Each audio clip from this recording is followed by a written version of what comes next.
Charlie sera vengé par l'intelligence, par l'humour et non par la haine.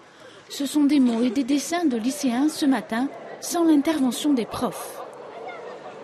Je pense qu'il faut parler et illustrer ce pourquoi Charlie s'est battu, en étant vigilant, parce que dans les jours qui vont venir, il va y avoir beaucoup de haine et beaucoup de raccourcis qui vont être faits et beaucoup de prêt-à-penser. Et voilà, c'est ce que je veux éviter. Les gens sont sortis dans la rue d'eux-mêmes, de leur propre pensée, de leur propre solidarité. Donc je vois plus ça comme de l'espoir maintenant, tant qu'on tombe pas évidemment dans la haine primaire. Il y a beaucoup de racisme, beaucoup trop. On peut voir sur les réseaux sociaux, il y a beaucoup de racisme. Je suis musulmane et d'origine marocaine. Et c'est pas pour autant que voilà, je n'ai pas manifesté aujourd'hui. Je suis fière de ce que je suis, je manifeste quand même pour encourager les gens à ne pas penser que l'islam est une religion de guerre et de djihadisme. Il n'y a pas que ça. Ça ne fait pas partie tout simplement de notre religion. On va être la cible des deux côtés, la cible du terrorisme parce qu'on est amalgamé aussi en tant que Français, et la cible du Français moyen qui va se dire finalement les musulmans ils sont tous à mettre dans le même sac. Tous ensemble, près de 200 jeunes ont manifesté cet après-midi sans heurts, mais avec parfois de l'exaltation. Vous avez appelé qui à manifester en fait?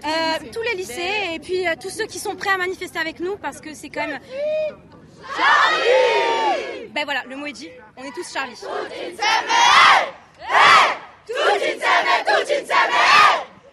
Ce midi, c'était le recueillement, des fonctionnaires notamment, et puis des élus. Je demande à nos compatriotes de ne pas avoir peur, de ne pas laisser les terroristes gagner en ayant peur, parce que ce serait leur donner raison.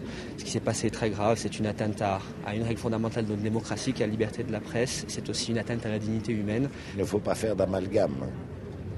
Et que demain, il y a des musulmans en France et dans le monde qui pleurent avec nous, parce qu'ils ne sont pas obligatoirement comptables de ce qu'un certain nombre de fous sont en train de réaliser. Tout ce qui s'est passé dans le monde, de New York en Inde, partout, il y a eu des manifestations, etc., montre que l'atteinte à la presse, à la liberté d'expression, a choqué à peu près le monde entier. De ce côté-là, la folie de ces gens-là est un échec. La minute de silence a été respectée même dans certains magasins, un hommage malgré la peur et une prise de conscience.